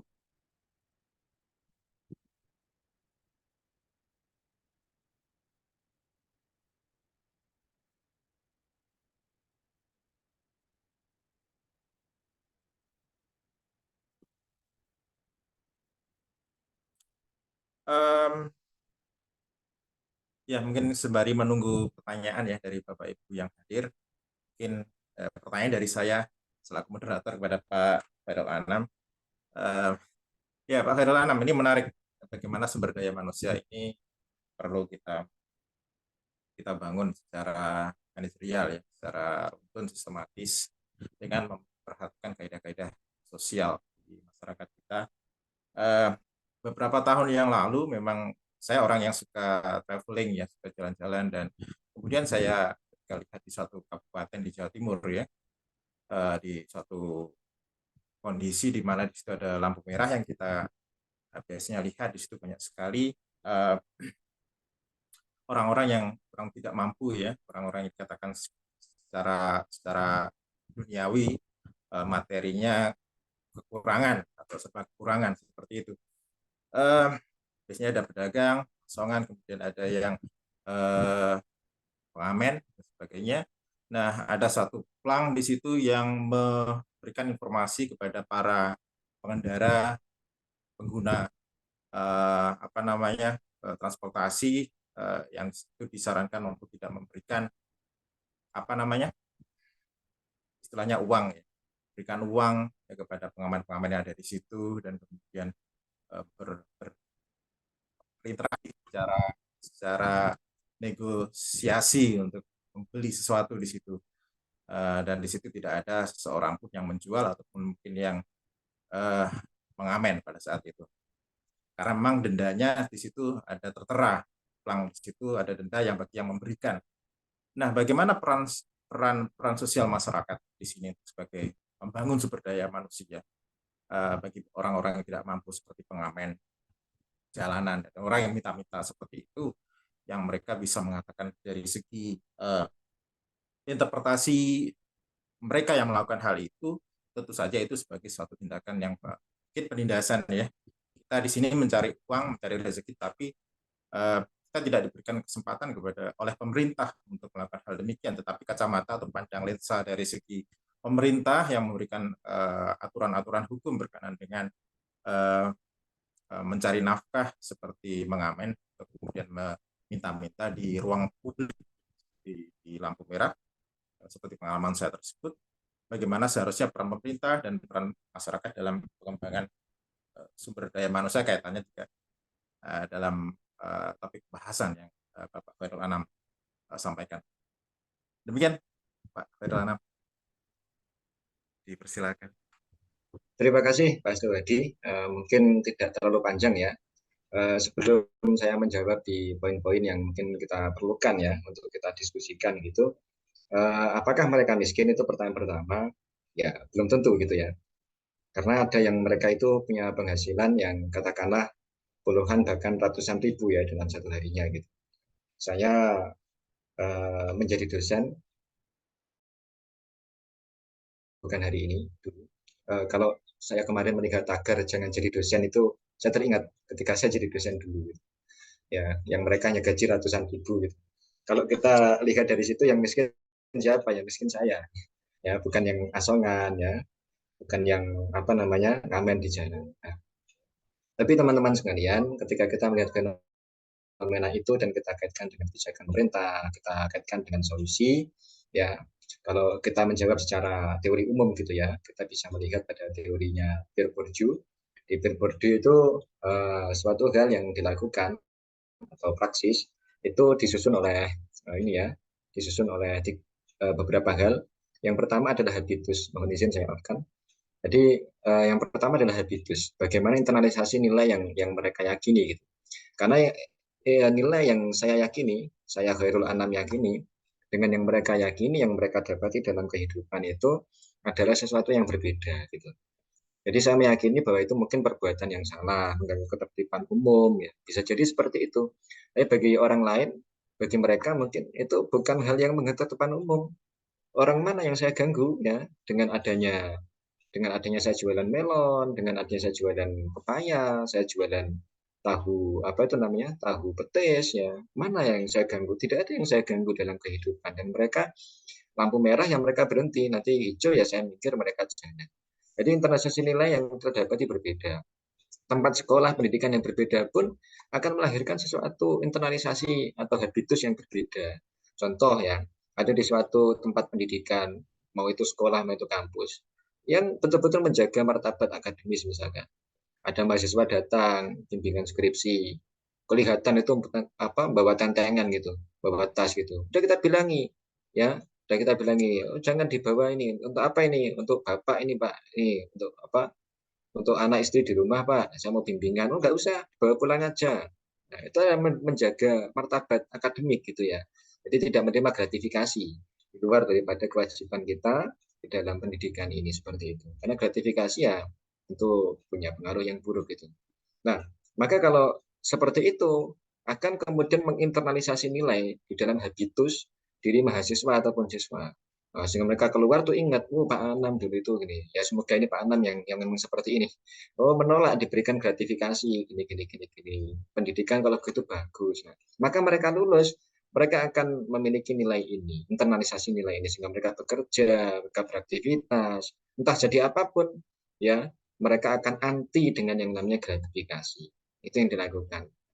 Nah, sebaliknya di dalam dunia pendidikan, mohon maaf ya, bimbingan ya datang bimbingan skripsi sampai teko wong tok Mbak ngene iki yo kecut nih rokok-rokok tapi ya ini ya masalah ini ya sehingga gratifikasi ya maka mereka lulus kemudian kita mendidik mereka bahwa gratifikasi itu normal ya, melanggar itu normal itu akan menjadi habitus yang berbeda maka kemudian ketika kita lihat habitus yang ada pada orang-orang yang ngamen yang jualan asongan di jalan itu ya mereka terbentuk daripada proses kehidupan yang ada. Nah, evaluasinya bagaimana? Kebijakan pemerintah udah betul belum di dalam internalisasi nilai-nilai kehidupan gitu. Jangan-jangan di pendidikan kita masih banyak yang salah. Kan? Jadi kurikulum merdeka esensinya seperti apa? Apakah ini menginternalisasi nilai yang baik atau justru akan mengembangkan internalisasi nilai-nilai yang kurang baik di dalam diri siswa mahasiswa. Yang kedua, setelah terjadi habitus yang berbeda, ada yang menerima habitus yang salah, nah, orang ini ada yang punya capital, modal sosial. Nah, modal sosialnya berbeda-beda. Ada yang modal sosialnya seperti saya, diberi modal sosial oleh Tuhan, tempat bekerja di kampus. Ya, yang pintar ngomong seperti ini ya, ilmunya nggak ada, ngomongnya yang banyak. Nah, ada orang yang kemudian diberi capital, modal sosial oleh Tuhan itu, yaitu ruang publik yang dijelaskan oleh Habermas yang misalkan gitu. Nah, itu punya ruang publik seperti itu. Mereka merasa ini dunia saya, ini ruang saya, ini ruang rakyat. Ya, saya mau ngapain jualan itu adalah saya sebagai rakyat. Saya punya hak di situ. Saya punya hak untuk mengubah dunia saya yang saya jalani selama dunia saya tidak mengganggu dunia orang lain seperti itu. Nah, dan pemerintah tidak memberikan kapital sosial yang mumpuni dalam kehidupan mereka. Apakah mereka diusir, ditangkap, suruh berhenti? Nah, kalau berhenti bagaimana ekonomi mereka? Pemerintah juga belum tentu punya solusi, belum tentu punya jalan keluar gitu.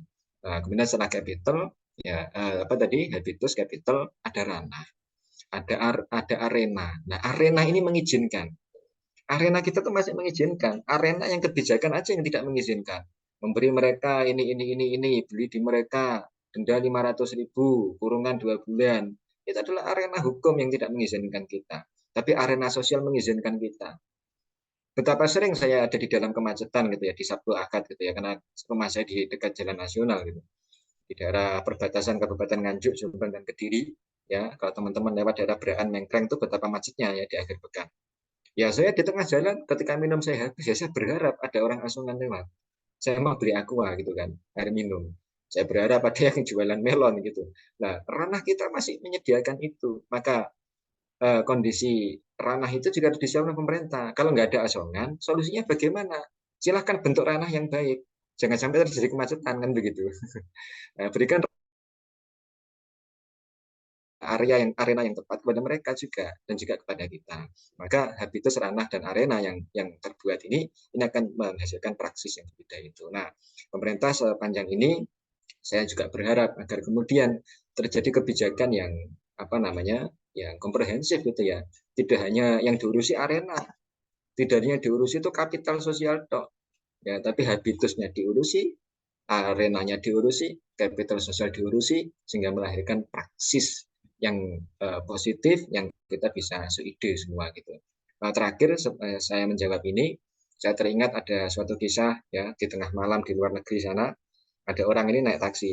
Ya, kemudian di tengah perjalanan ya taksinya ini sampai di traffic light di lampu merah gitu. Lampu merahnya itu warnanya merah. Lampu merah warna merah, lampu jalan raya itu warnanya merah, dia berhenti gitu.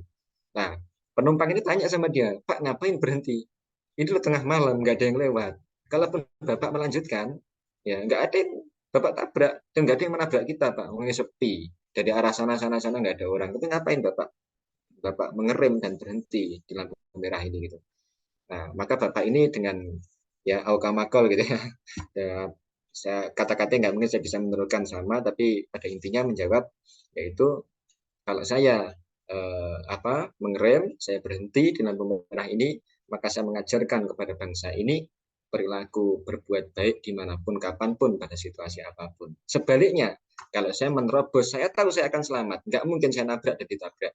Tapi saya akan mewariskan kepada bangsa ini, yaitu bangsa yang pecundang dengan aturan. Bangsa yang mau melawan hukum. Nah, itu kalau dihubungkan ya tadi internalisasi, habitus, ketersediaan capital, dan ketersediaan ranah atau arena yang diberikan pemerintah, sehingga praksis yang berjalan menjadi kurang baik seperti itu. Begitu Pak Hastowo, terima kasih. Ini pertanyaan perdananya. Saya melanjutkan dari Bu Atik Fatona. Saya kok nggak asing ya namanya ya. Apa mahasiswa siapa teman saya nih? Saya lupa, mohon maaf. Izin bertanya, Pak, SDM untuk yatim mandiri adalah hal yang paling penting untuk jalannya sebuah kegiatan. Bagaimana cara perekrutannya dan sumber dana dari mana saja gitu. Nah, saya tegaskan sekali lagi, yatim mandiri ini ternyata melakukan sesuatu yang tadi yang sifatnya umum semuanya, umum semuanya. Ada yang tidak umum, yang tadi kan ada dua jenis ya. Kalau yatim mandiri umum semua, jadi mereka menggalang dana dan sebagainya gitu. Hal-hal yang sifatnya tidak menjadi sepakat itu pun mereka mengambil yang umum. Contoh, mana yang tidak sepakat? Yaitu zakat penghasilan. Pak Hasto Hadi ini dari STD Imam Syafi'i Jember ya. Paham sekali yang saya sampaikan ini. Ya, tidak ada kesepakatan ya, misalkan dalam zakat penghasilan itu. Nah, tapi kalau diambil secara umum ya zakat penghasilan yang ada gitu. Ya, dia mengambil ini gitu. Jadi dia tidak mengambil pendapat yang zakat penghasilan itu yang perlu ditelaah lagi misalkan. Ya umum-umum saja gitu. Nah, kemudian dalam perekrutan dalam sumber dana seperti itu umum ya dari zakat, infak, sedekah dan wakaf. Nah, cuma di dalam kehidupan modern ini, Bu Ati dan teman-teman sekalian, zakat itu mohon maaf, wakaf itu kan pengertiannya suatu zat yang ditanamkan, yang itu kemudian tumbuh berkembang, yang zat asalnya tidak boleh hilang. Ya katakanlah seperti orang itu nanam pohon, yang dipanen buahnya, pohonnya tetap, itu namanya wakaf. Nah, dalam kehidupan modern ini yang mulai dikembangkan baik yatim mandiri ataupun yang lain adalah wakaf produktif gitu. Jadi kalau orang dulu itu mengenal wakaf itu apa sih? Wakaf tanah. Ya ini saya wakafin tanahnya, barangkali suatu saat dibangun masjid.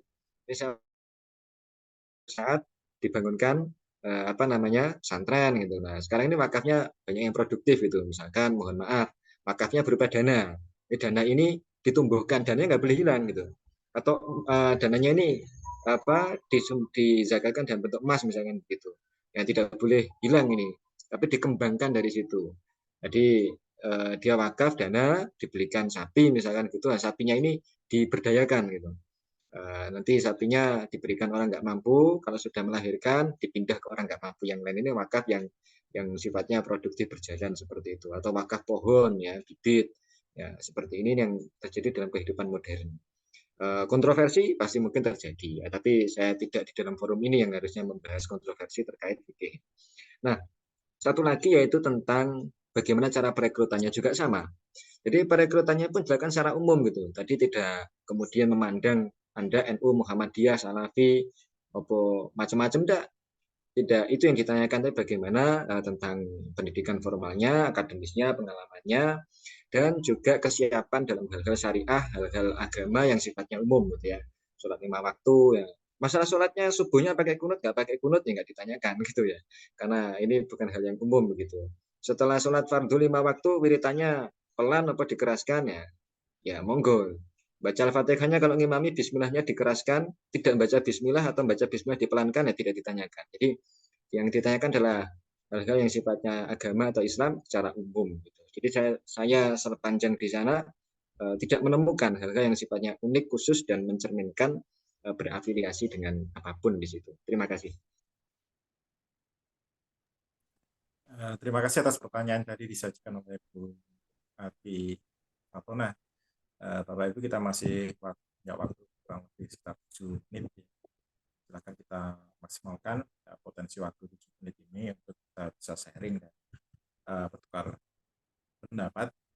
Jika Bapak Ibu ada pertanyaan ataupun saran atau ide dan lain sebagainya, kami sangat persilakan Bapak dan Ibu sekarang untuk bisa tanyakan. Silakan.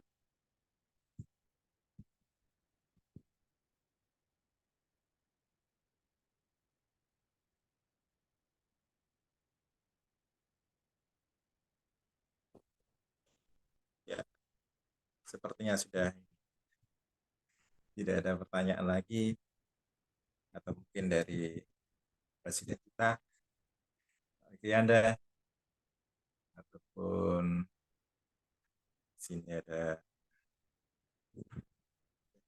Bu Yunita, Mas Nanda, Pak Said, Bu Frida, dan Bapak Ibu yang belum saya sempat untuk sebutkan, silakan untuk kita maksimalkan beberapa menit. Sebenarnya ini menarik ya pembahasannya Mas Khairul Anam, ini menarik. Ini Mas Khairul Anam berarti bagian dari yatim mandiri ya? Bukan Mbak, saya orang luar. Orang luar, oke. Saya hanya secara personal aja, dan kebetulan sebelum penelitian ini 4 mahasiswa saya MBKM di sana, MBKM kemanusiaan. Oke. Ya, saya ada kawan saya di kampusnya ya. Kampusnya itu yatim mandiri itu yang di ini kan, di mana itu Sidoarjo ya. Setelah Sukodono itu ya. Ya bukan Mas. Yang ke arah apa itu? Ini nama daerahnya. Oke, sepertinya betul Pak, karena ketua yatim mandiri Kediri itu Mas Riki ya, Mas Riki itu aktivis PI di daerah Sidoarjo situ. Jadi saya kira mungkin betul yang Sidoarjo yang Sukodono tadi. Iya. Ya,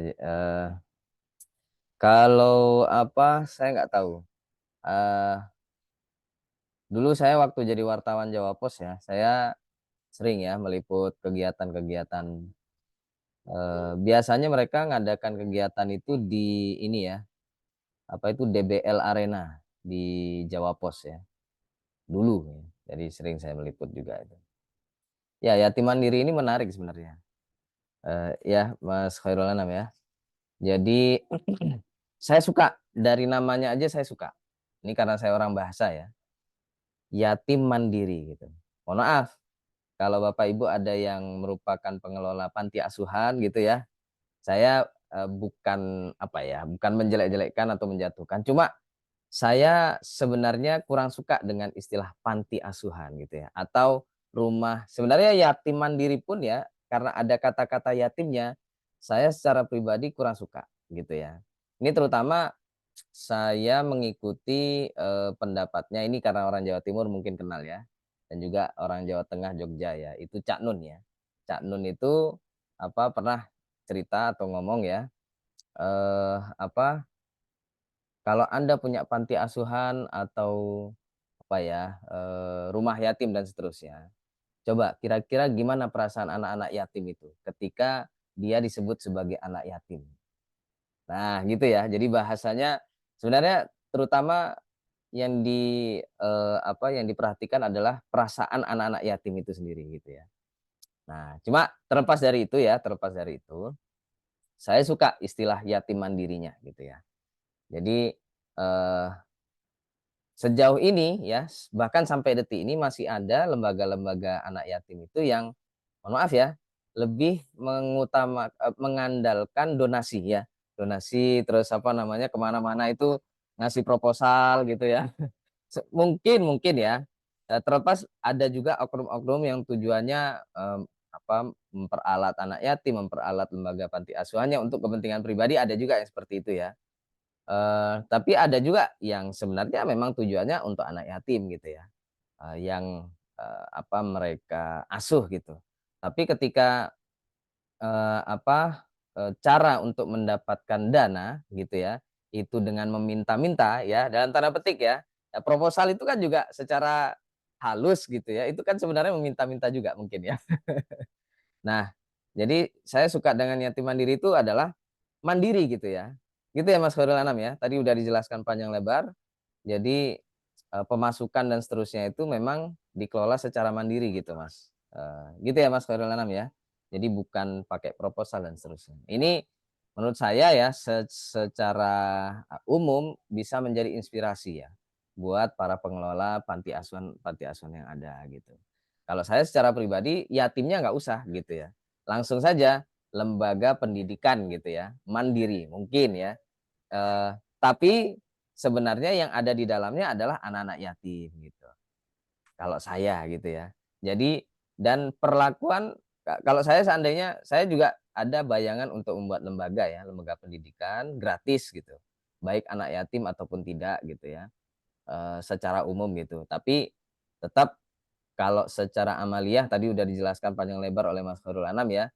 Secara ibadah itu wah ibadah yang sangat luar biasa ya. Kita kalau apa namanya me meladeni anak yatim itu insya Allah masuk surga gitu loh ya, jaminannya gitu. Karena Nabi Muhammad saja itu yatim gitu ya. Jadi siapa yang mencintai anak yatim maka termasuk golonganku. Itu Nabi Muhammad yang bilang itu. Tapi itu tadi ya, cara mengelolanya itu seperti apa sebaiknya gitu ya. Nah, yatim mandiri ini bisa menjadi inspirasi bagi kita semua ya yang ingin membuat lembaga serupa ya. Jadi jangan mengandalkan proposal saja gitu. Tapi buatlah bagaimana orang-orang ataupun anak-anak yatim ini produktif gitu juga ya. Kalau ceritanya dulu itu anak-anak pesantren zaman dulu itu kan kayak kiai-kiai ya kalau di Jawa sana itu punya lahan pertanian gitu ya. Nah, anak-anak santri ini diberdayakan gitu loh. Untuk menanam padi, untuk apa menanam tumbuh-tumbuhan dan seterusnya. Tujuannya untuk makan mereka juga gitu. Nah, itu menarik nggak kira-kira? Nah, itu ya. Itu yang saya kira bisa menjadi pelajaran buat kita bersama dari apa yang disampaikan oleh Mas Khairul Anam. Mungkin gitu mungkin ada respon dari Mas Khairul Anam. Oke, terima kasih banyak Pak Fikri atas sharing yang diberikan begitu. Saya merasa lebih dilengkapi lagi dan sebagainya begitu. Dan mungkin teman-teman yang lain berkenan untuk memberikan masukan-masukan yang baik itu yang sifatnya substansial ataupun yang sifatnya prosedural di dalam artikel. Sangat senang ya karena sekali lagi saya merasa ini banyak kekurangan dan ini adalah 2 tahun yang lalu gitu ya. Sehingga hari ini kadang ketika saya kuliah lagi gitu ya. Karena ini kuliah saya pertama di negeri ya. S1 S2 itu saya di swasta. Saya kadang baca tulisan saya itu ketawa gitu. Jadi kayak tadi kita bicara habitus, rana, capital dan sebagainya itu ya mungkin ya baru saya dapat ketika saya sekolah lagi. Terima kasih banyak Mbak Fikri, Pak Astawa. Mungkin satu lagi Mas Khairul Anam. Ini kalau mau ke Scopus ya. Ini saran ya, kalau mau ke artikel ke jurnal Scopus. Kayaknya saya nggak tahu dari artikel yang saya baca, artikel Mas Khairul Anam kayaknya masih kurang literatur dari luar negeri ya. Tapi kalau saya bayangkan gitu ya, kayaknya lembaga-lembaga serupa di luar negeri itu hampir nggak ada. Ya, terutama yang memberdayakan anak-anak yatim ya. Karena konsep anak yatim itu kayaknya hanya ada di Islam.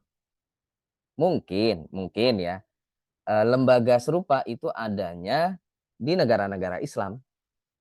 Mungkin ya, saya nggak tahu. Mungkin seperti Malaysia, Thailand gitu ya, Pakistan. Pokoknya yang ada orang-orang muslimnya. Tapi sejauh yang saya tahu ya, mohon maaf Mas Khairul Anam ya, ketika saya ke Amerika dan juga ke Belanda, itu bukan lembaga anak yatimnya, bukan ya. Mereka lebih kepada ini komunitas-komunitas muslim di luar negeri ya. Mereka ya fokusnya kepada pemberdayaan orang-orang Islamnya gitu ya. Yatim nggak yatim mereka sama saja gitu. Jadi itu karena mereka orang Islam. Tapi kalau non Muslim kayaknya nggak ada konsep anak yatim, sehingga mereka ingin memberdayakan anak yatim itu nggak ada. Mungkin kalaupun ada ya apa mohon maaf ya, seperti orang Kristen ya ataupun gereja-gereja itu ya disamaratakan ya, anak yatim, janda, atau itu disamaratakan dengan orang-orang yang tidak mampu gitu ya, atau miskin, semua sama gitu. Jadi tidak, kalau kita kan ada kategori tersendiri gitu, anak yatim gitu. Ini enggak, semuanya sama dalam dalam satu kategori yang sama, yaitu orang-orang tidak mampu, orang-orang yang masih membutuhkan bantuan gitu. Nah, itu mereka pasti ada ya, kayak gereja-gereja itu ada dana bantuan sosial itu ada mereka. Nah, gitu. Yang pasti ya ditujukan kepada orang-orang tidak mampu, yatim atau tidak ya, gitu.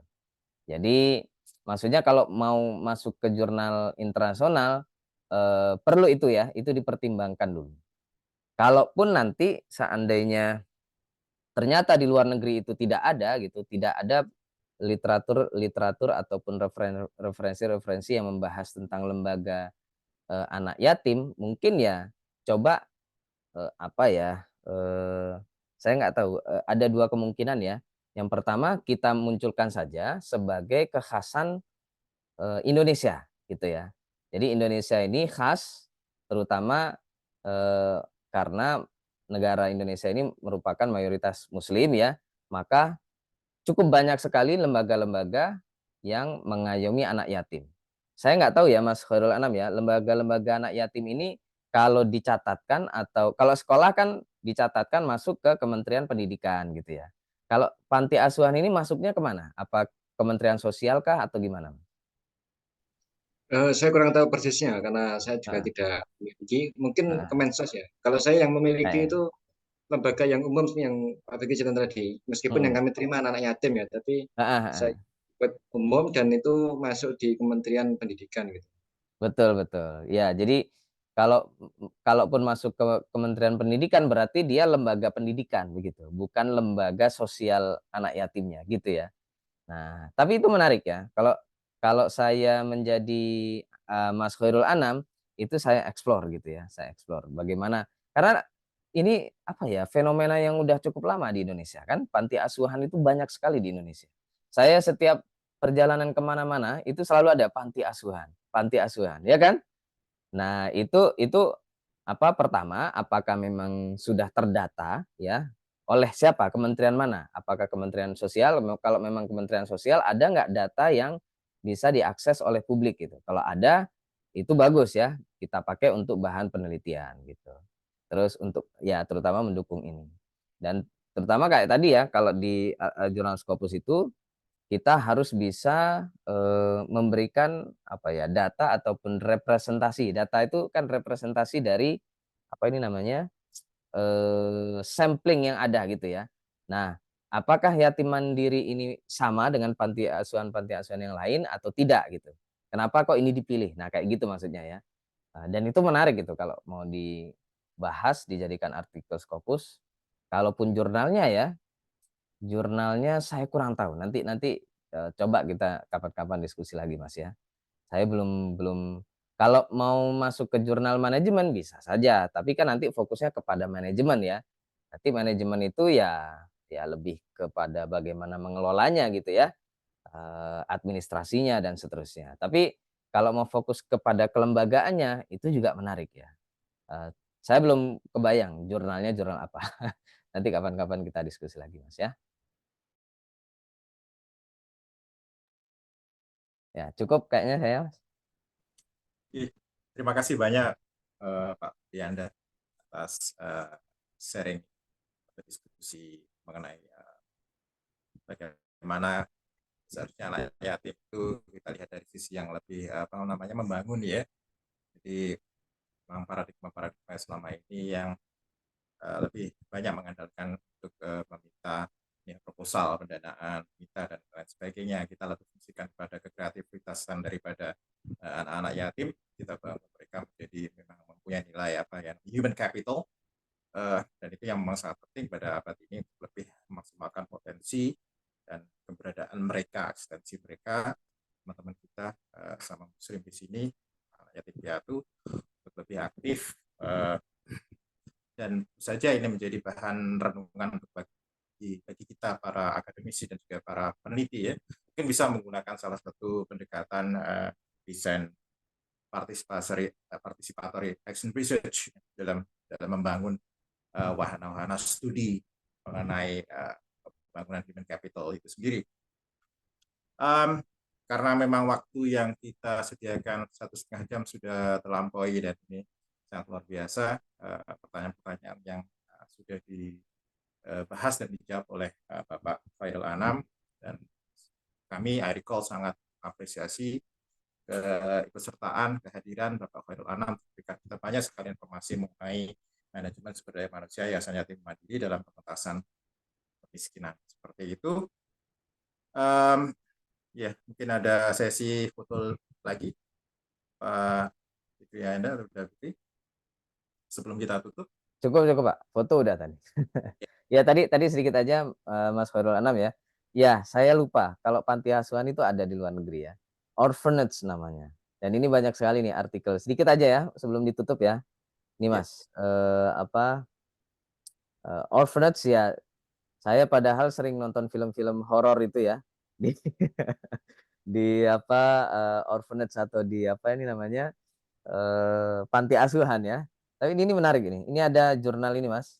Namanya Children Geographies. Berarti larinya kepada jurnal-jurnal tentang anak ya. Itu terus ya orphans itu ada ternyata ya, yatim dan yatim piatu ya. Ini ini secara khusus ini membahas tentang jurnal ini membahas tentang ini orphan drugs. Saya nggak tahu maksudnya apa orphan drugs ini. Tapi kalau yang khusus membahas anak-anak yatim kayaknya belum ada ya. Jadi larinya ke jurnal-jurnal tentang anak Mas.